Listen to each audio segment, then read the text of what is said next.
Hi there, thanks for downloading the latest episode of the Fantasy Animation podcast. You can find out more at fantasy-animation.org, as well as via our social media channels on Twitter, Facebook and Instagram at FanAnim Research, FANANIM Research.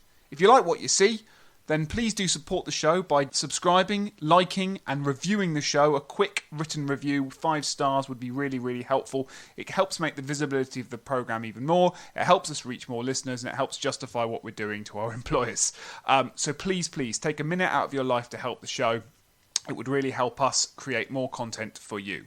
Otherwise, sit back, relax and enjoy the latest episode.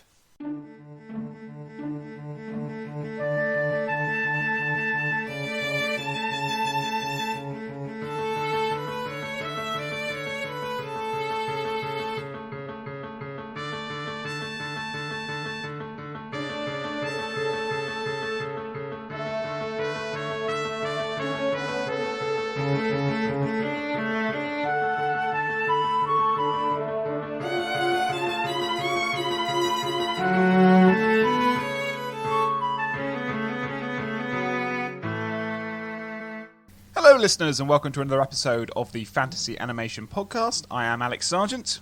And I am Chris Holliday.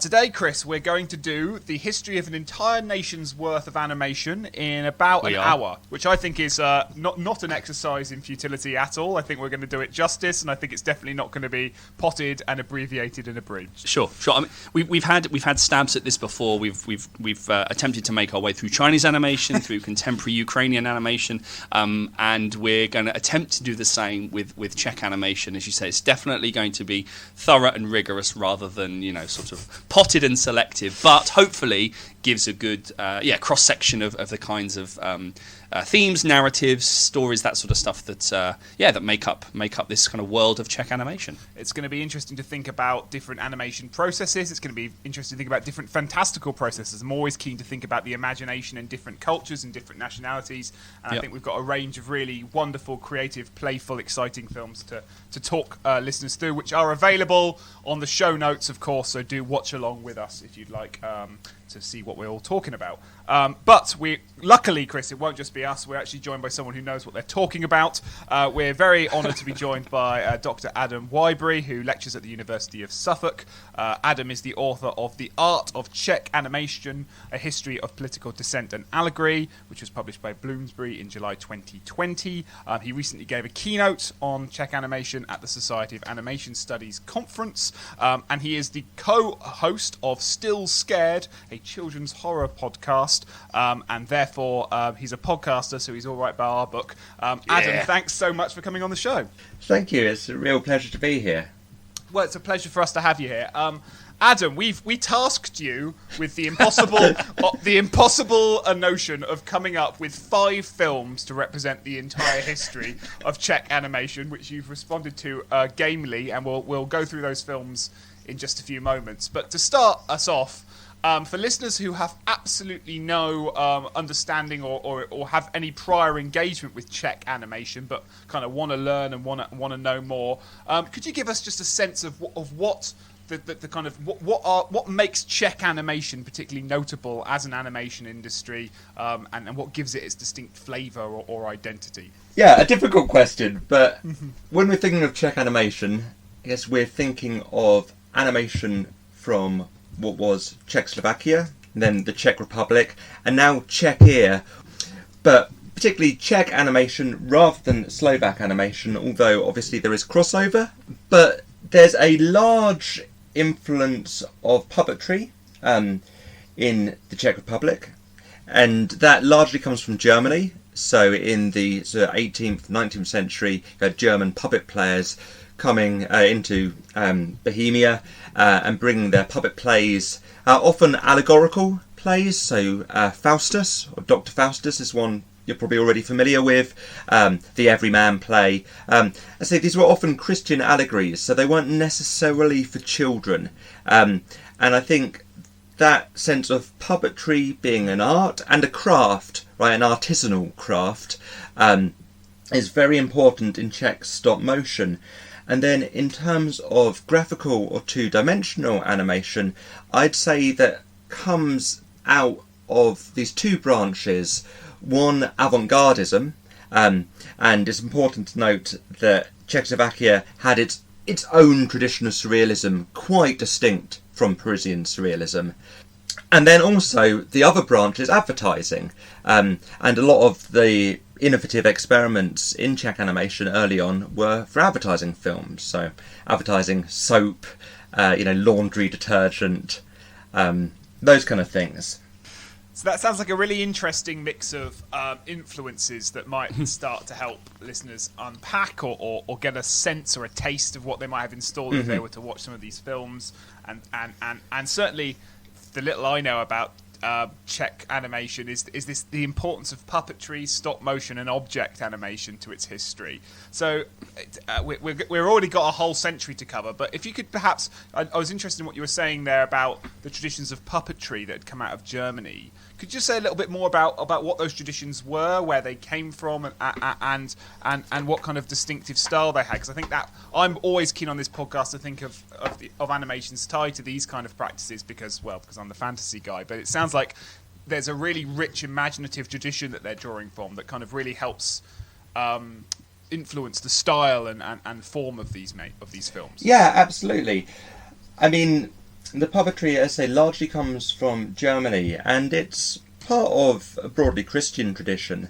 So as I said, these puppet plays would have been allegorical. So, for instance, we might think of the story of Dr Faustus over here in England. We're probably most familiar with Christopher Marlowe's play of Faustus, and Faustus is this scholar magi character who obviously wants to learn too much, makes a pact with the devil, ends up selling his soul for more knowledge. And clearly on one level this is just an exciting story, but it's also got this allegorical dimension.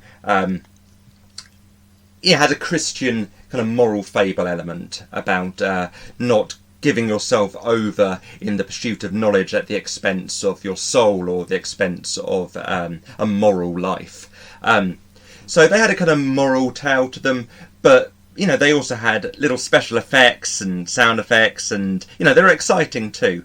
I think the interesting thing about puppets, and I'm sure you've kind of discussed this with puppets before, but the fact that when you watch a puppet on stage at a puppet theatre, the puppet's both object and subject, right? You simultaneously invest in that puppet as a kind of living character in and of itself, but you also constantly know that it's an object. You never forget the fact that it's made of wood or whatever, and it's of objecthood. So it's very physical as well. And obviously the puppet has this intimate relationship with the puppeteer's hands. The puppet really is an extension of the puppeteer. So simultaneously it's a way for the puppeteer to act, right? And to kind of act with and through the puppet.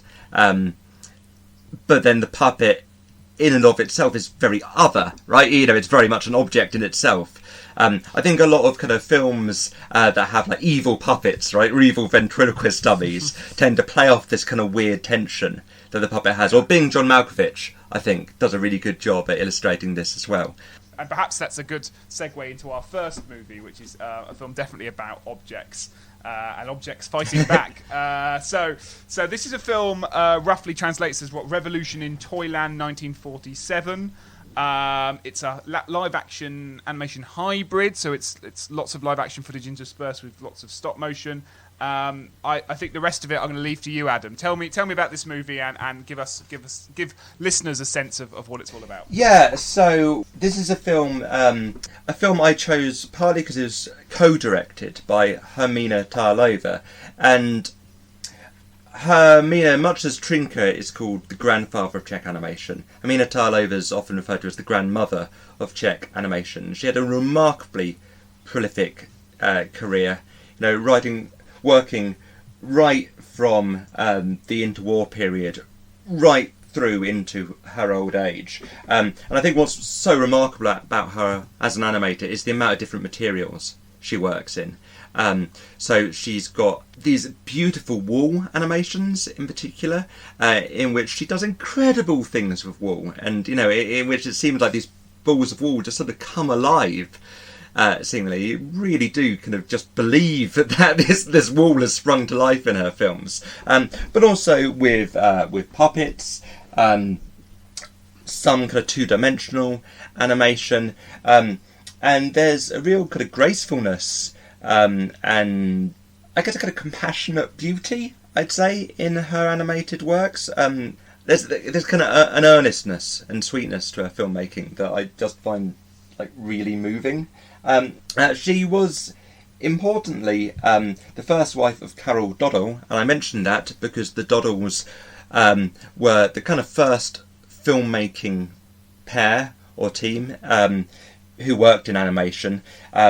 So Karel remarried to Irina Dodelova, and they started the IRE Film Studio and did these various advertising films that I mentioned, sort of inspired by avant-garde filmmaking. And then Hermína started sort of making her own kind of puppet films. One of the first of these films is called Revolution in Toyland, Vzpoura hraček, released in 1946, so immediately post-war, immediately after the defeat of Nazi Germany.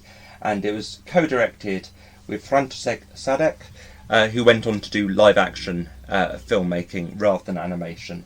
And Revolution in Toyland starts with a Gestapo officer breaking into a toy maker's workshop, and the toy maker seems to be stowing away secret messages for the Allies in these block-headed Hitler facsimile toys. So almost like the allegorical message itself being stowed inside seemingly ideological art. He's obviously looking for any clues that this toy maker actually, has anti-Nazi sympathies, and he's really kind of crass and violent in the way that he occupies this space. So, he's shoving toys out the way and kicking them across the floor. And then he looks into a box, and this box is almost as if the box is kind of standing up for all these objects who this Gestapo agent's treating so badly, bonks him on the head. And, he gets sort of knocked halfway unconscious. And then he pulls out a gun, and there's a clock, a cuckoo clock up on the wall, and there's this wonderful moment of kind of animistic uncertainty where he's not sure if the cuckoo or the cuckoo clock is animate or not. And I think this is really clever, right? Because actually the cuckoo is animated with stop motion. Obviously a cuckoo does pop out of a clock, not normally stop motion animated. So it's this little uncanny moment, very subtle, and he withdraws his gun, and then the clock's waiting mechanism falls down on his head. And I say in my book, there's a thing theorist from the University of Chicago called Bill Brown, who wrote mostly, great writer, mostly wrote about Victorian literature, but also wrote about Toy Story, great essay on Toy Story. And he talks about these moments in life where objects seem to assert themselves as things, where their thinghood announces itself. The example he gives is a nut falling from a tree and bonking you on the head. And suddenly, you forget its categorization of nut and what that means, all the associations that we eat it, and so on. Suddenly, it's kind of pure materiality, its being in the world asserts itself. And I think that's this kind of moment. The clock's mechanism knocks him on the head, and suddenly we don't know whether we've moved into a kind of fantasy or if it's still reality, but the toys in the toy maker's workshop all seem to come to life and take their revenge upon this horrible Nazi. And a lot of the pleasure of the film, clearly this was a really cathartic film to make and for, Czechs to watch, I think, after the occupation.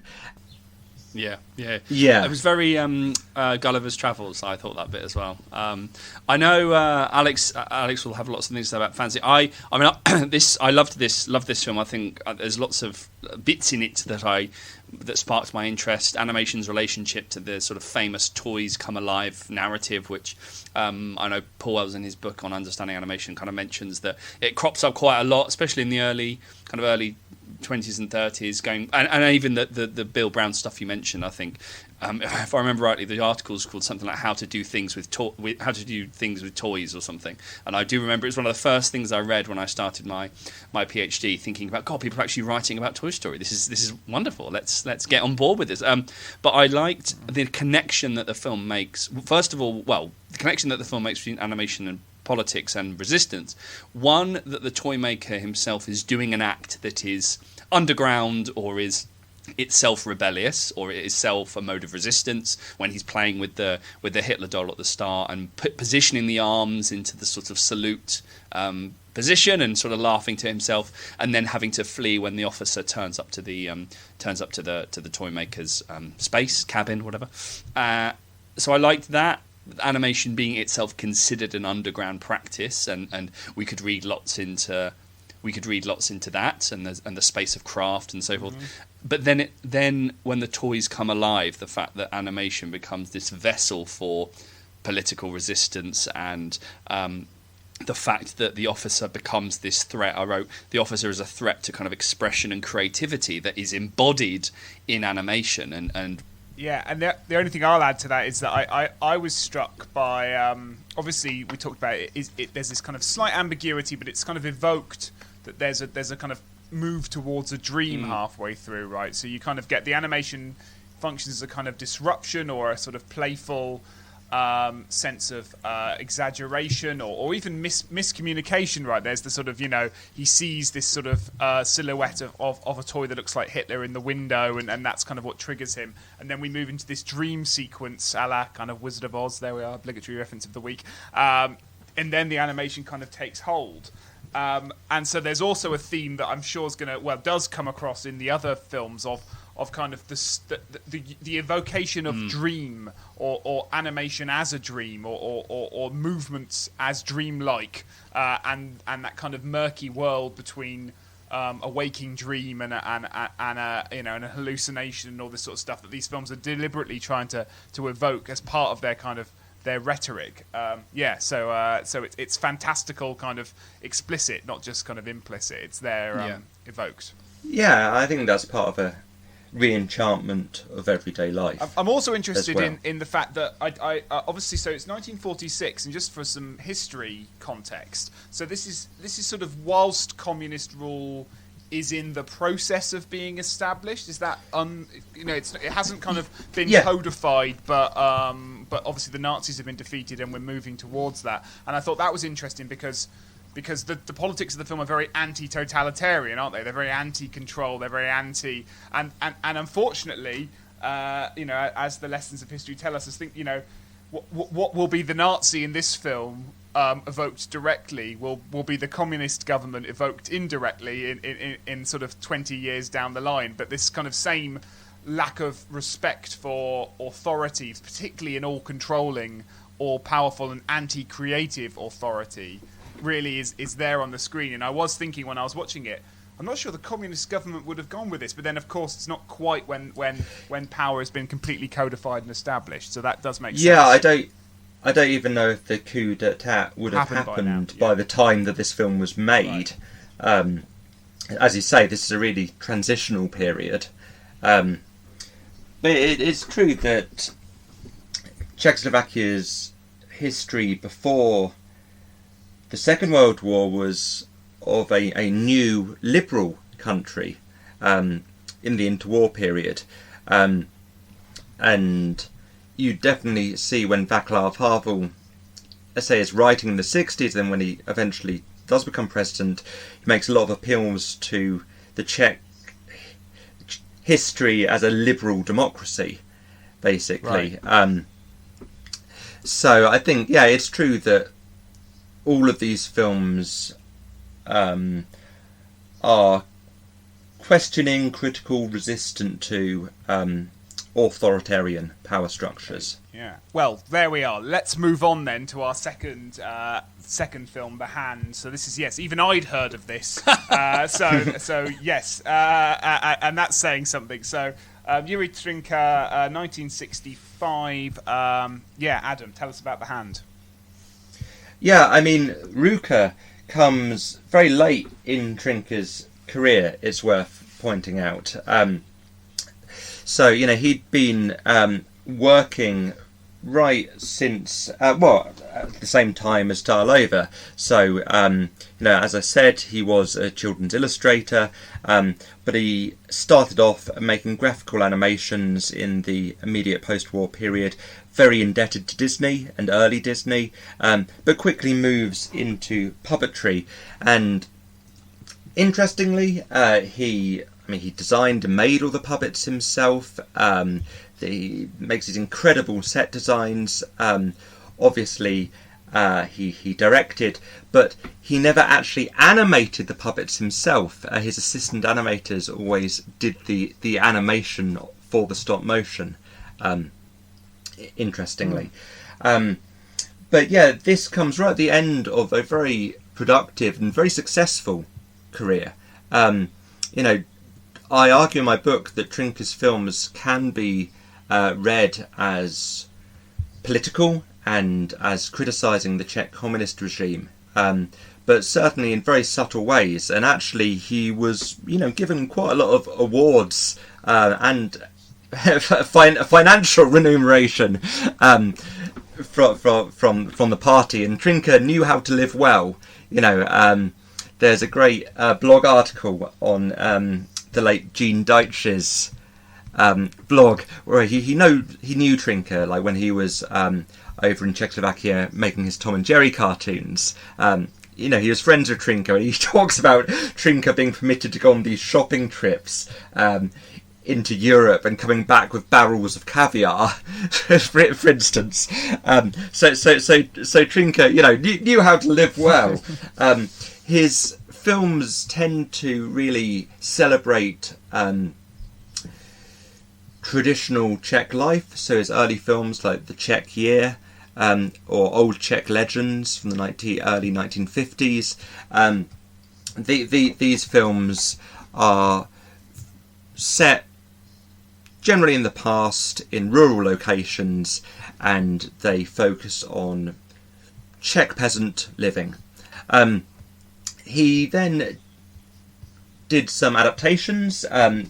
His adaptation of Midsummer Night's Dream is exquisitely beautiful. I think one of the most beautiful films I've ever seen. Really kind of gauzy photography, just astonishingly delicate puppets. For me, it really brings Midsummer Night's Dream. It's my favourite cinematic adaptation of Midsummer Night's Dream by a country mile. So that's on YouTube, and I would thoroughly recommend watching it. But then his filmmaking gets a bit darker, basically, once he gets into the 1960s. So in the early 60s, he releases this remarkable film called Kybernetica Babička, or The Cybernetic Grandma, which is a sort of half-an-hour dystopian sci-fi that looks weirdly like a Stanley Kubrick film in miniature, basically, about a small child who's taken to a facility to be looked after by a robotic grandma, who turns out to be tyrannical and terrifying. And it's very abstracted. The cutting rate is much faster than in his previous films. It's a very disorientating film, and it's quite disturbing. And then Ruka is his last film, and it's the one that gets sort of taught. It's the one that you said you're already familiar with, Alex, and I think that's because it's a sort of exemplary political allegory. So it's the story of a little harlequin potter who makes these little flower pots, and then one day he hears this sort of rapping at the door, and he doesn't want to answer it, and there's a rapping at the window, and what bursts through the window is this gloved hand. And at first the hand makes quite a show of being polite and courteous, so it seems to almost bow to him, and it suggests that instead of making these pots, maybe the potter should make little models of itself instead. And the harlequin potter's not very interested and sort of shoos him away with a broom, but the hand comes back, and this time is a bit more aggressive, and it starts sort of gesturing quite violently towards the potter, and again the potter's not very interested, and the hand starts getting kind of violent and grabs the potter and makes him work at the potter's wheel and make this little hand sculpture. And uses these various propagandistic kind of techniques of seduction. So there's this amazing little montage on a television of different hands. So like a bejeweled hand, a knight's hand. You also have a hand holding the torch of the Statue of Liberty, which I think Trnka throws in almost definitely as a get out of jail free clause. Like say, oh no, look, obviously the hand represents American imperialism. You don't need to worry about this as a critique, as an American hand. Not very convincing, to be honest. And then the hand puts on fishnets and seduces the potter. And the next thing we know, the potter is shackled up.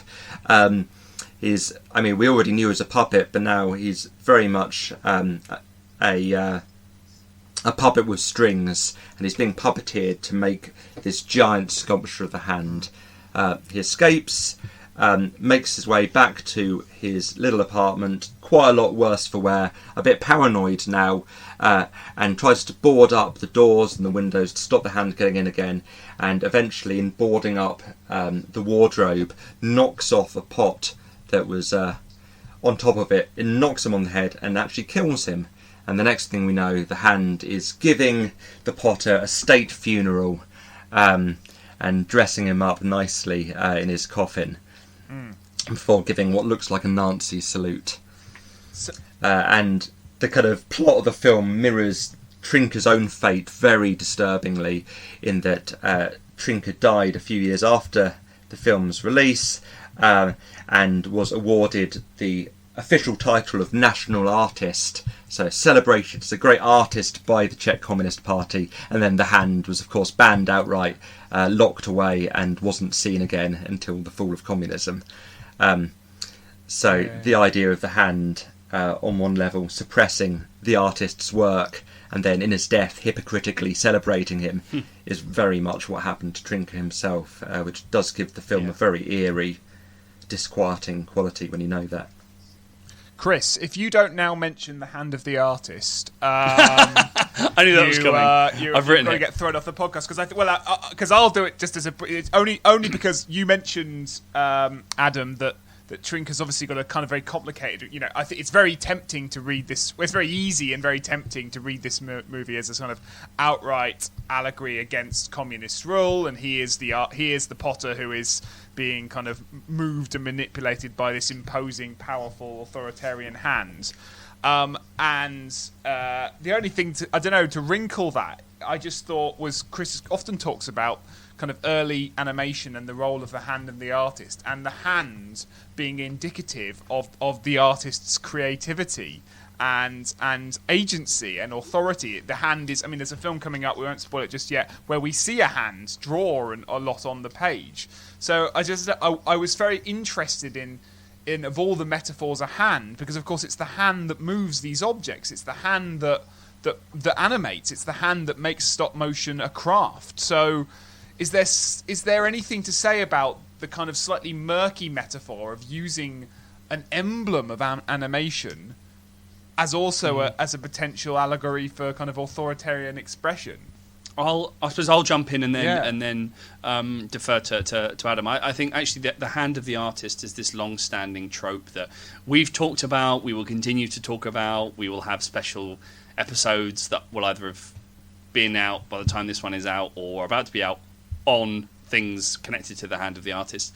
And but the hand of the artist is a trope of early silent cinema, is often understood historically and aesthetically as a marker of kind of both continuity and change between a vaudeville stage act into the first animated cartoons that use the hand, exactly as you said, Alex, as a marker of labour, to talk about, you mentioned agency, and also in the same way that this film, the hand of the artist is about agency, control, power, and in many ways it's about creativity, but also about the death of creativity, because the hand of the artist gives way to an animated character who is of course moved by a hand, Felix the cat, Gertie the dinosaur, whoever they are. But the point is that we no longer see the hand. The sleight of hand has replaced the sight of hand. So that's an interesting relationship where the animated cartoon or the animated character takes over, and therefore the hand as a part of early cinema's repertoire, early animation's image repertoire, was gradually phased out. However, it does crop up in various other films. Dan Greaves' Manipulation. However, and Duck and Mark, I suppose, is a very good example, the 50s cartoon by Chuck Jones. But it's often never read politically, actually. It's often read historically or aesthetically. And it would be interesting to go back and look at some of these early cartoons that use the hand of the artist and go, no, a real political point is being made about control. But I don't think that is the case. However, as you say, it is wrinkled and complexed by a film that is called The Hand. And of course, my first note, you'll be pleased to hear, Alex, is of course the hand of the artist ! So of course, I had notes about the fact that he's a potter, which is it would be very different if the film was about a guy who works on a production line. Like, it has to be a potter because it has to be artisanal, craft-based labour. Like, I think that is important. The human hand with the white gloves comes in, and there's been lots written actually about white gloves as part of a marker of early animated characters, and the racial implications of Mickey Mouse wearing white gloves. But what I suppose I was interested in how, as you said, Adam, how the hand controls the character like a puppet, forcing him to work and carving this stone hand in a cage. But it seemed to me, yeah, exactly as you were saying, Alex, that it recalls the hand of the artist, but therefore that in itself problematizes what the film is saying about what's saying about control and things like this, because so often the hand of early animation is considered to be this marker of incredible creativity and dexterity and skill and expertise, and it's not seen like that in this. Whether this is intentional from Trnka or not, the fact is, if we read this as the hand of the state, well, the hand of the state does give as much as it takes away, and it certainly did give to Trnka. I mean, there's a great quote in an interview with Jiří Barta where he's asked about sort of censorship and how, under communism, you couldn't sort of make the films you wanted to make. And he says, well, yeah, under communism, we were given all the money we wanted, but we couldn't make anything what we wanted to make. Whereas now I have the freedom to make anything I want to make, but no one gives me any money to do it. So I think, there's a complex dialectic between negative and positive freedom, right?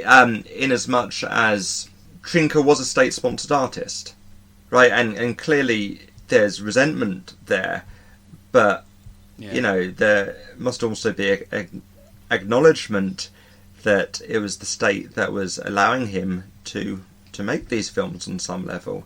But that's ambiguity. That leans back into what you were saying earlier about the notion of ambiguity and imperfection. Actually, I think that's part of also the interpretation of a lot of these films. I think there's the version. I guess there's a version of an essay where a student writes about it's the image of the state. But it's interesting given animation's historical relationship to the hand, and as Alex was saying, the specific stop motion element that is animation at its most craft based, let's say, that maybe just adds a little asterisk to the way we might interpret this film in relation to the hand, and as you say, the broader political climate of a filmmaker working under a set of conditions where the hand giveth and taketh away at the same time, and it's that ambiguity that's being played out and kind of thought through and narrativized, I think, in the on that point, that I think it's worth mentioning that the potter doesn't get crushed to death by the hand.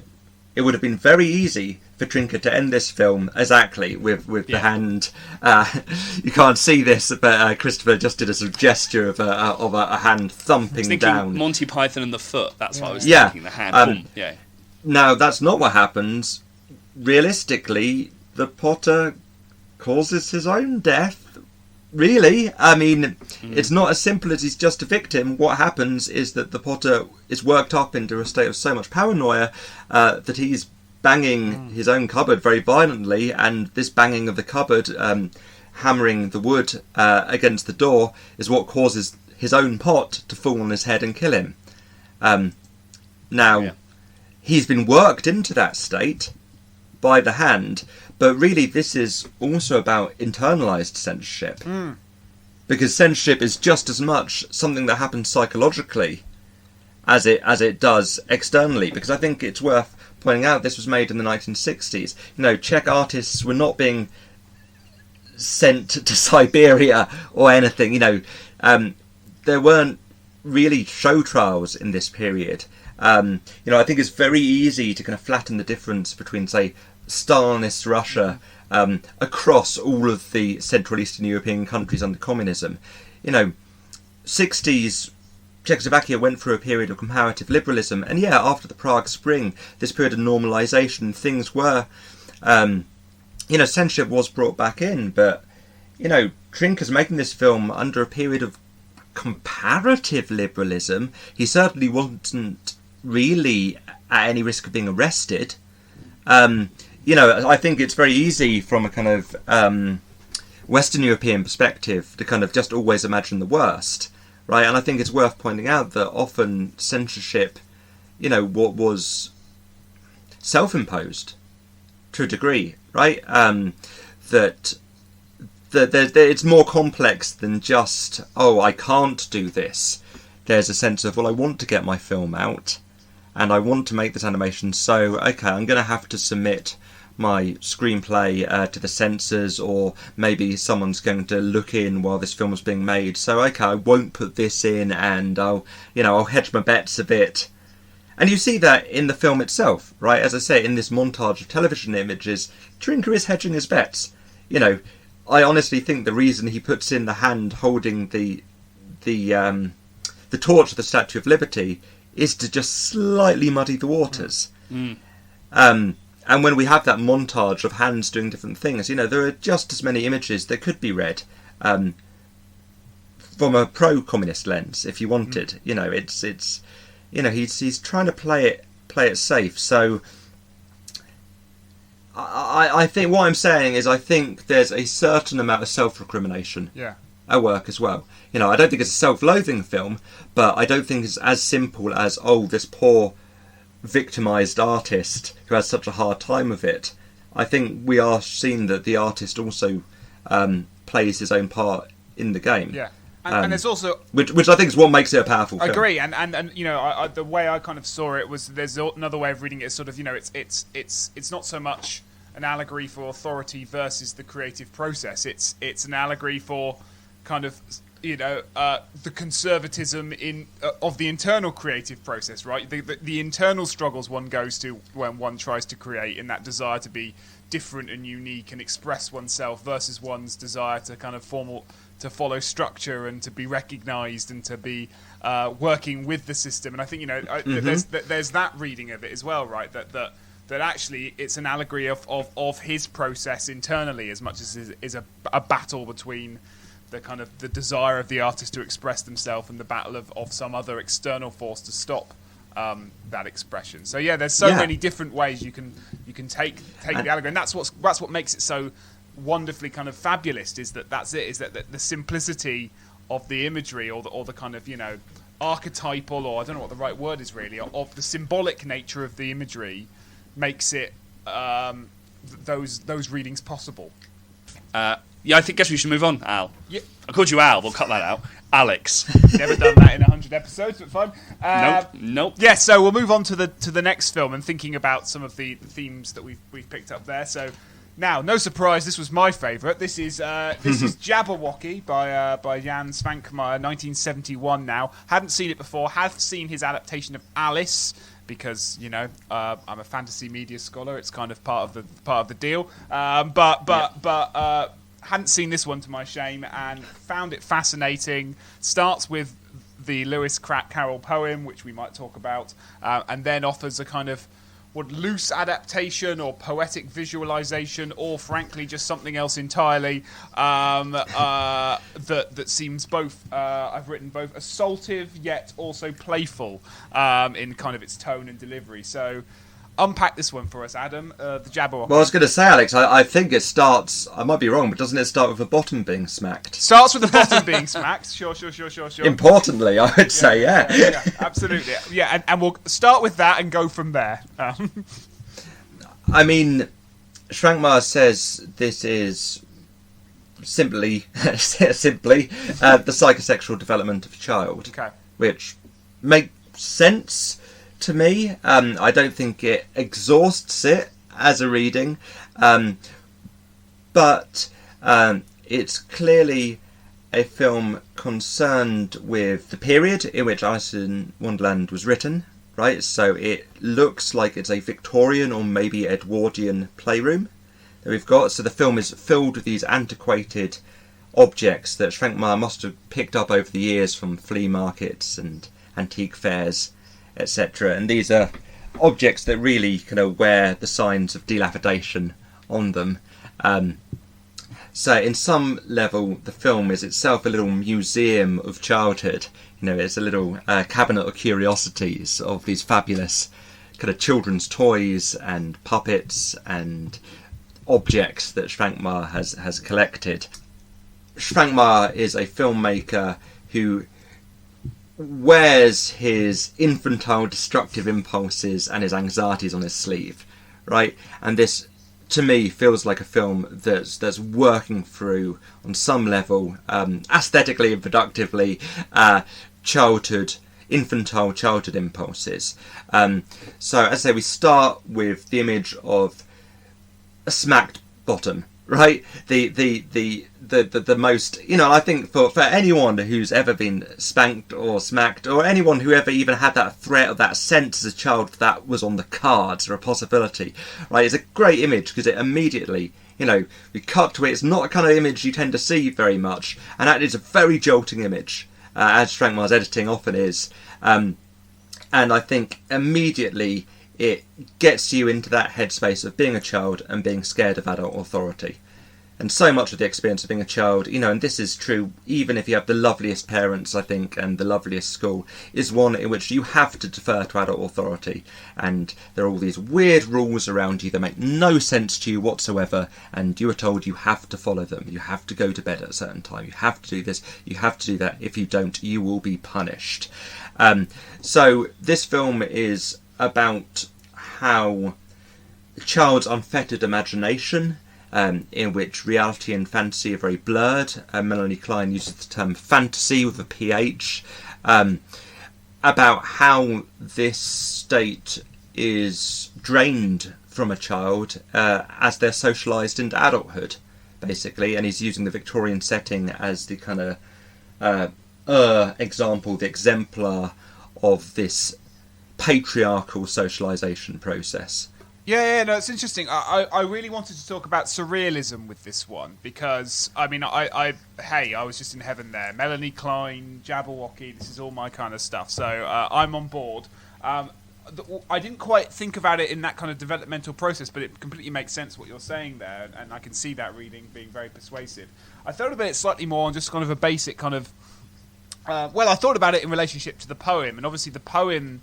You know, famously, "'Twas Billick and the Slithy Toad did gyre and grimble in the wave." Like it's a poem that makes no sense and yet makes complete sense at the same time. It's a poem that's kind of been read as a kind of proto example of surrealism because what it's doing with language is kind of simultaneously showing us the emptiness of language in that it can construct these fake words and fake signifiers that don't mean anything but sound as if they do.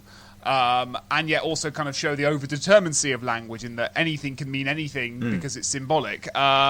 So I was thinking about that in relationship to what Švankmajer might be trying to do with this, and so many things that we talk about on this podcast are described as surreal and never usually properly or adequately or with much reference to the history of that term. But I know that Švankmajer did identify as a surrealist, right? And still does. Still does. Okay, yes, because he's still 89 now, but gladly still with us. And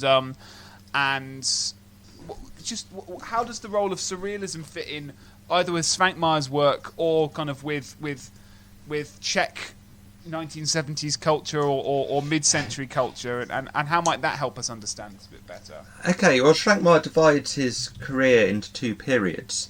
So he calls his first period, when he was working in the 1960s, his Mannerist period, and he sees this period as when he was largely influenced by Giuseppe Arcimboldo.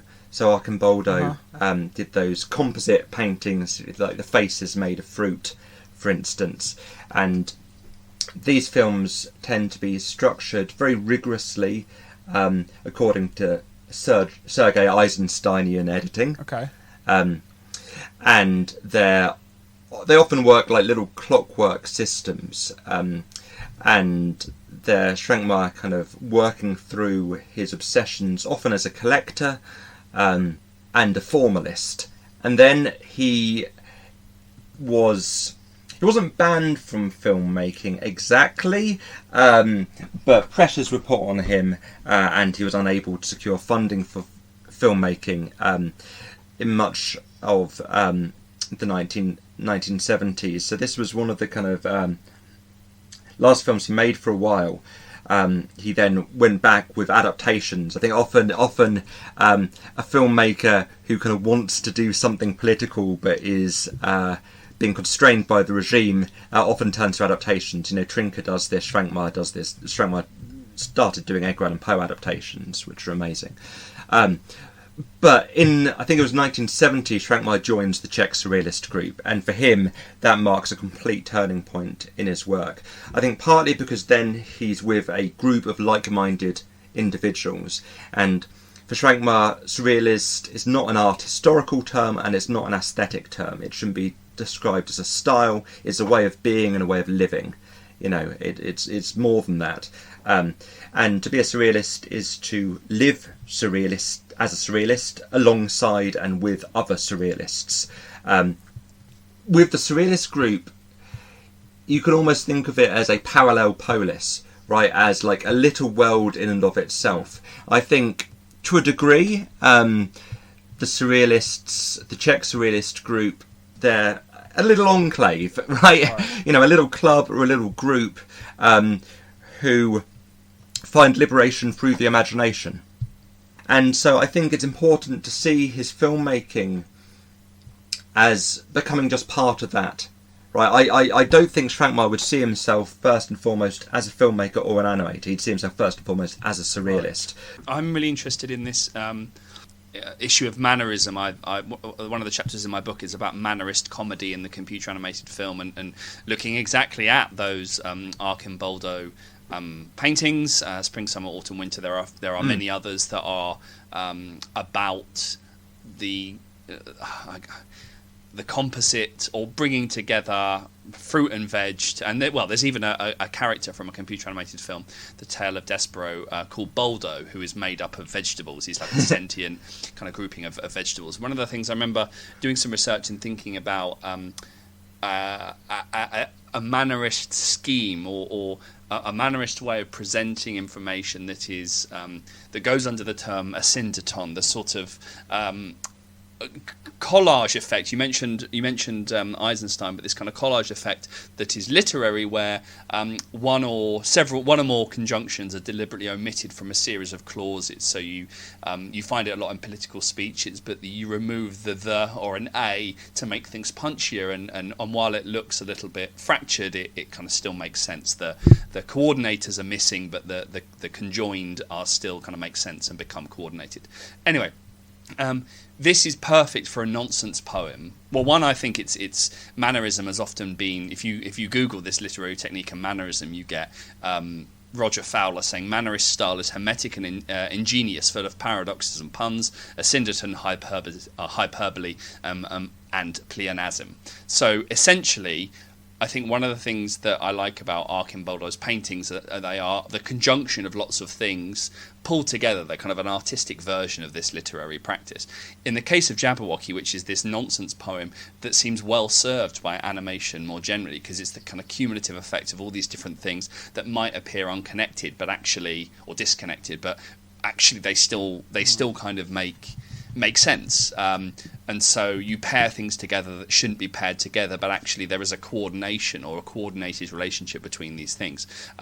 So I put Carol's nonsense poem is well served by the animated form, kind of thinking through the porcelain dolls versus the somersaulting knives, and how humanity is, because humanity or anthropomorphism is imbued into both, i.e. things that look recognisably human, but also things that become human-like, there's a sort of connection, or there is a connection made between porcelain dolls and knives, or self-folding paper as the film presents. And so I was thinking more broadly about what something like Jabberwocky and Švankmajer and perhaps Eastern European animation more broadly, when we talk of anthropomorphism, and we're not really talking about anthropomorphism because of these kind of mannerist sensibilities, these surrealist qualities. And I know that there's a book written about Švankmajer called A Mannerist Surrealist, which kind of brings together exactly those two phases that you're talking about. But I had one note, which was sentience becomes resistance. These are films about anthropomorphism, but they're also about life and dying, and what can have a soul, and why, and what is automatic, and what labours, and what is smooth,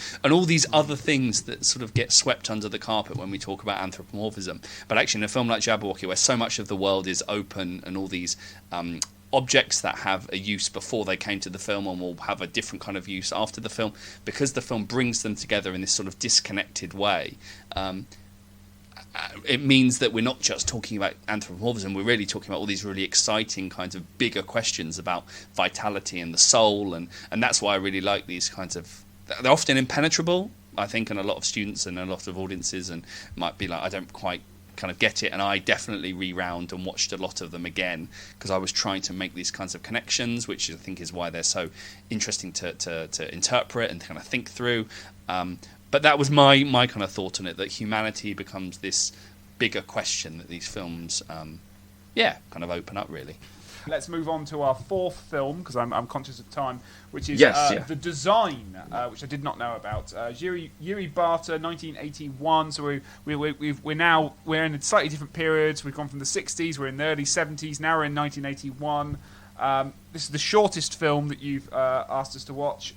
What's The Design all about? Okay, so The Design is about Panelak apartments, basically. So the kind of communist equivalent of prefab apartments, which have sprang up in the communist period. You can still see quite a lot of them in the Czech Republic.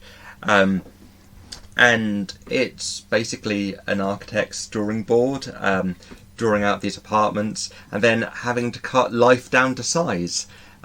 So we see, say, a peasant with his goat or something, which has to be snipped and then is transformed into a dog. Certain bookshelves are too long for the apartment and again have to be cut down to size.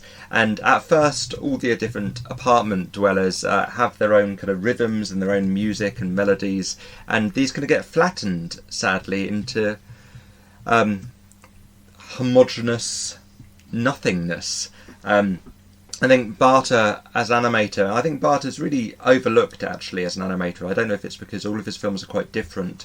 It's quite hard to discuss as an auteur, and I think that kind of bias consumers have for auteurism, and perhaps even, a certain number of film academics and film teaching, means I think he gets overlooked because his film style changes so much.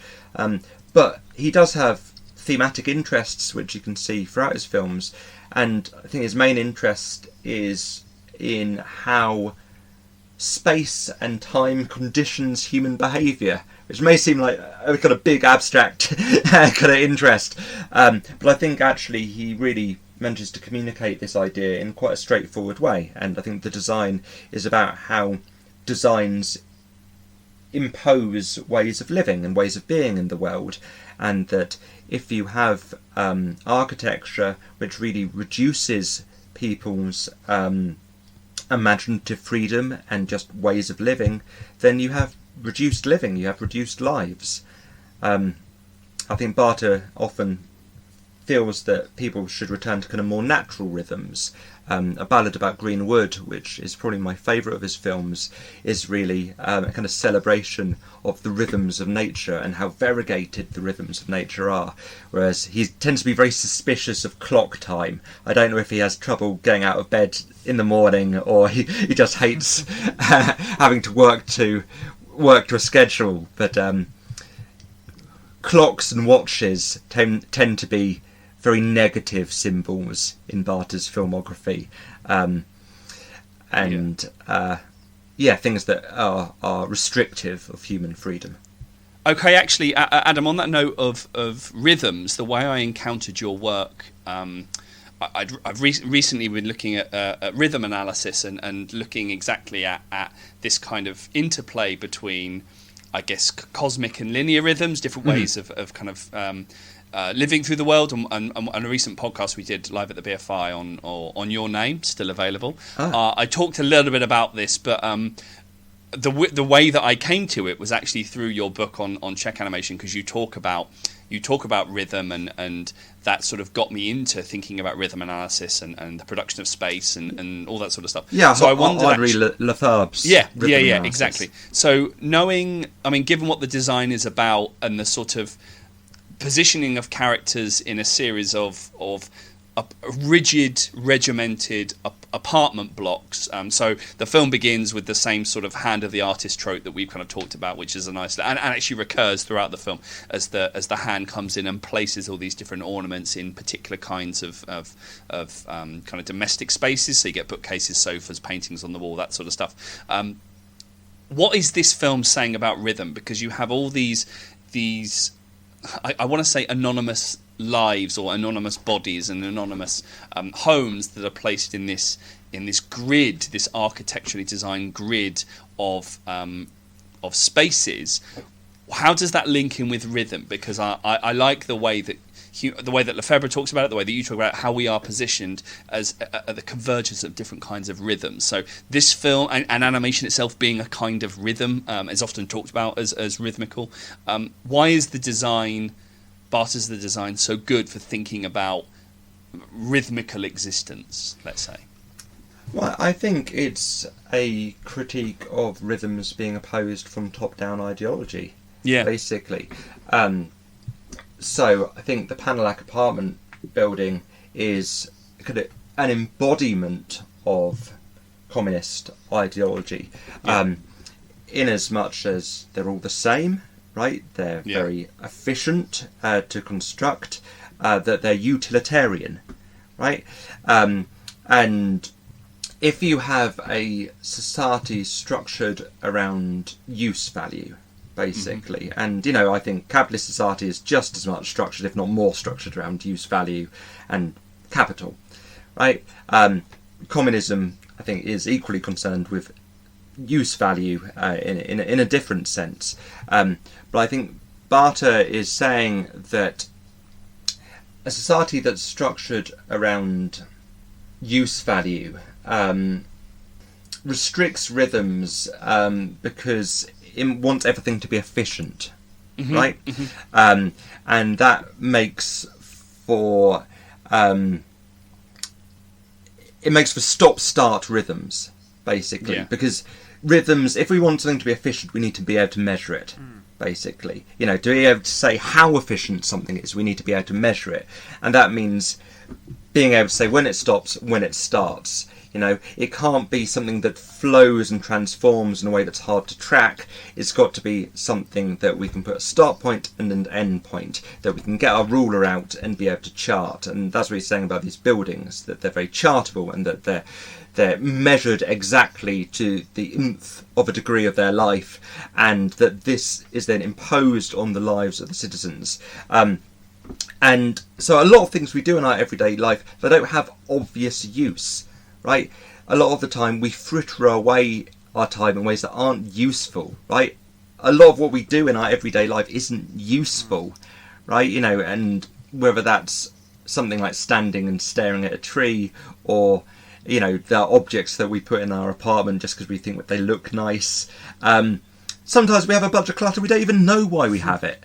Right, and And then Marie Kondo would come in and say, well, no, we should know what purpose this serves in our life. But I think Barta's really resistant to this idea that things should have a purpose. Well, why should they?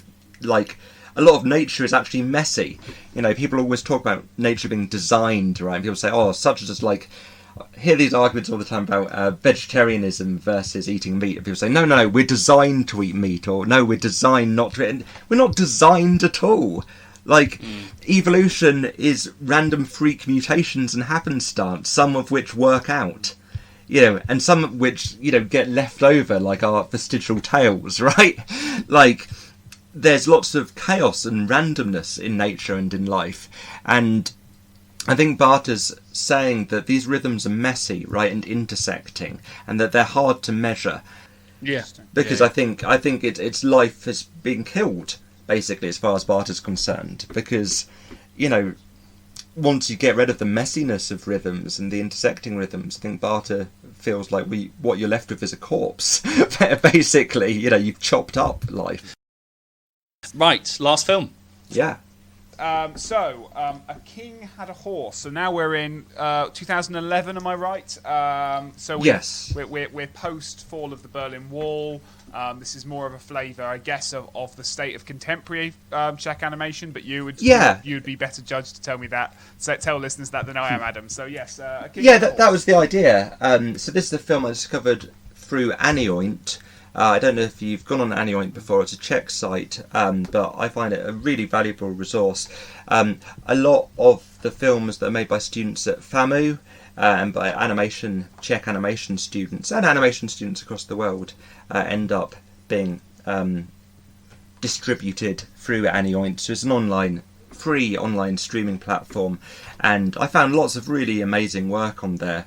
But I was particularly impressed by Aleš Pachner's A King Had a Horse, and it's a very hard film to describe, but it's on some level it's a power struggle between a tyrannical medieval style king and his jester, but I think also it's as much a film as it is a mechanism. What I really like is it almost looks like a kind of horrible... I don't know if you ever had to make a cam toy in D&T. When I was at school, I had to make a cam box. So, you had to make a few like cam wheels and then like... You're giving me very vivid and very upsetting flashbacks of such a practice. Yes, I did have to do that. Yes. Yeah. I think I did one with like a frog, which would sort of try to leap up to get a fly, which circled round it endlessly.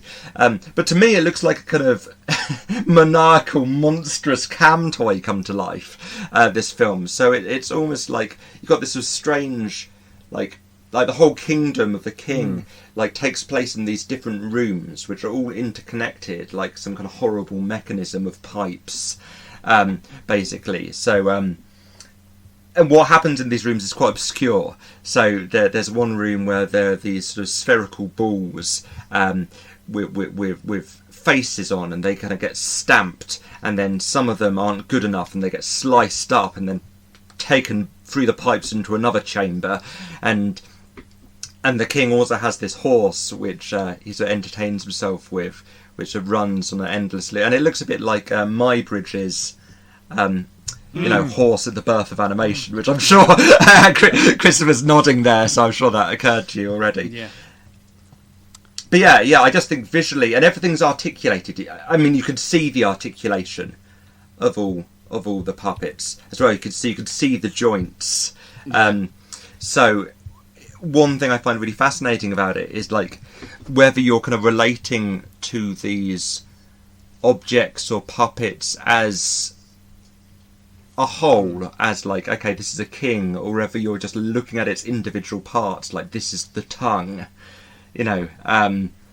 Like everything seems almost disarticulated. Like you almost see the fragments before the whole when you watch it, which I find really interesting. But I've just not seen anything like it. I think it's really amazing. I thought it was an amazing kind of mix of obviously the sophistication of the stop motion is more reminiscent of the kind of contemporary standards set by studios like Leica and things like that. But at the same time, it maintains a lot of the the themes we've been talking about. There's an interest in objects. We have objects that look like people, objects that are people, objects that are used by people. There's balls with faces on them and machines with faces, and there's this kind of collapse and merging of the self with the objects throughout all of it. That's kind of really, we've already been talking about how important all these things are to kind of the history of Czech animation. But nice to see it used in a new and more vibrant and perhaps more clean in terms of just the animation way. And I'm not sure that's something to celebrate or lament, but it was an interesting mismatch of the old and the new with me. And it was very vivid on screen.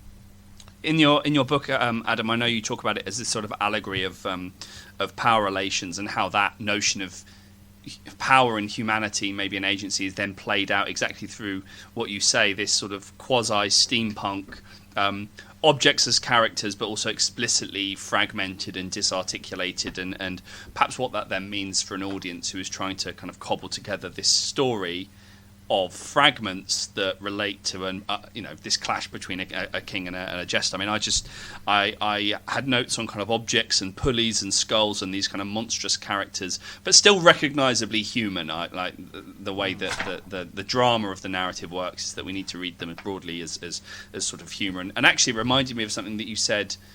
You either said it at the start when we recorded it or before we started, which is about this sort of suspicion of technology, which I think plays out in lots and lots of different ways across lots and lots of the films that we've looked at. Animation as animation's relationship to technology. Animation is often the forefront of certain pioneering technological innovations. Animation itself as a technology of reproduction. But then a lot of these stop motion films are suspicious of technology and industry and labour and or at least raise questions about these things. So I thought it was a nice summation of perhaps some of the values, whether the film is engaging with sentient space as much as it is sentient characters, playing with notions of humanity. A few really interesting camera movements as well, I noticed. But yeah, I mean, I think it summarises a lot of some of the threads that we've kind of talked about, and you've pulled out through some of this kind of cross section of film. So it's a really good one to end on, and perhaps is a nice way of thinking about what the modern era, as so many animation national histories are divided up into eras, what the modern era has in conversation with what we would call the sort of formative era, and then the golden age in which so many of these filmmakers are working, Trnka, Švankmajer, and so forth. So yeah, good one to end on, I thought. So, to finish off, before we let you go, Adam, after what was an expertly guided journey through a lot of complicated but very sort of fascinating bits of history and different types of artists. I mean, there's every artist we've mentioned thus far, and every film really could have been its own episode, and could have been, and probably will be the subject of future episodes. So thank you very much for at least sort of giving us that taster there. But before we let you go, you have your own podcast, so we're talking to a seasoned professional, unlike us two charlatans. So Adam, tell us about the podcast and tell listeners where they can access it if they should wish. Okay, so yeah, my podcast is Still Scared, Talking Children's Horror. So we've been going for a few years now. We release an episode once a month, and it's basically two millennials, or ageing millennials, talking about kids' horror, so children's horror that's sort of spooky, creepy or unsettling. We range from books, films, TV, very occasionally video games. Because we're both, kids of the 90s, we tend towards things like Goosebumps. We've discussed a lot of those kind of classic dark fantasy 80s films like Return to Oz, which we're both big fans of. We talk about some modern releases as well. Obviously there's a lot of kind of dark young adult fiction that's around these days. So it's me and my co-host Ren Wednesday. You can listen to it on Podigy, is where we put it up first. So it's Still Scared on Podigy, or else it's also on Apple Podcasts, and it gets re-uploaded on various places. So if you look for Still Scared podcast, you can find it easily. Smashing. Thank you. We will do so, and we encourage listeners to do the same. Sounds great. Sounds right up our alley. And of course, your book, The Art of Czech Animation, is still available. If people want to access that, give it a Google, and I'm sure you'll find it. Otherwise, Adam, thanks so much again for coming on the show. It's been a pleasure to have you. Oh, thank you. Thanks a lot. You can find us, of course, at fantasy-animation.org. I'm sure there's stuff on some of the people we've talked about in the blog, Chris. We must have done some Švankmajer and some Trnka in the past, right? Yeah, there's certainly some bits on stop motion, and depending when this goes out, there may or may not be some more stuff in the archives. So definitely have a little look through and search for stop motion and see what pops up. And if you think we're not doing enough, then all you got to do is email us, fananimresearch, FANANIM research @gmail.com, and tell us a footnote that we should be covering. What have we missed out? What have we yet to explore? What do you need unpacking? Let us know. You can also use that handle, that's fananimresearch, to access our Twitter, Facebook, and Instagram handles and take part in the conversation there. Otherwise, that's been us for this episode, and we'll see you next time. Bye.